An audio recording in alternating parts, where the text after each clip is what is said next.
सगळे जे mid day meals तर बंद झालेत, कॅन्टीन, हॉस्टेलचे कॅन्टीन बंद झालेत, घरगुती गॅसला सांगतात गरम करू नका, शिळं जेवण खा. ग्राहकांच्या रांगा, एक तर ऊन एवढं आणि त्याच्यात एवढ्या मोठ्या रांगा ग्राहकांच्या आहेत आणि त्यावर शुअर काही नाहीये, नक्की आम्हाला कळत नाही की कधी काही कोणत्या कधी मिळणार आहे, किती दिवसाचं बुकिंगचे दिवस पण केंद्र सरकारने वाढवलेत.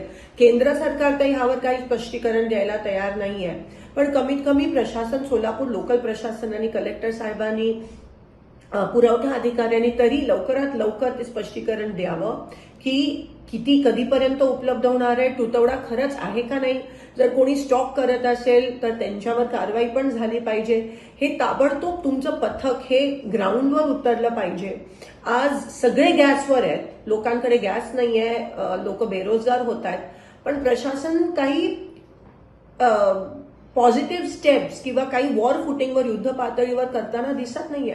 तर मी आवाहन करते की ताबडतोब प्रशासनाने ग्राउंडवर यावं, नेमकं काय परिस्थिती आहे त्याच्याबद्दल तरी आम्हाला सांगावं, कारण का कोणाला काहीच माहित नाही. अनसर्टेनिटी ज्याला म्हणतात ते आहे.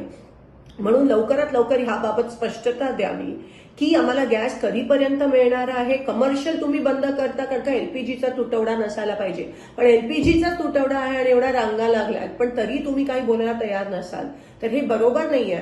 आणि लोकांना ताबडतोब कळलं पाहिजे की नेमकं हे किती दिवस चालणार आहे आणि प्रशासन हे कसं हाताळणार आहे. धन्यवाद. शिकूया AI ची क्रांती. चला करूया MSCIT. आजच नजीकच्या MSCIT केंद्रात आपला प्रवेश निश्चित करा.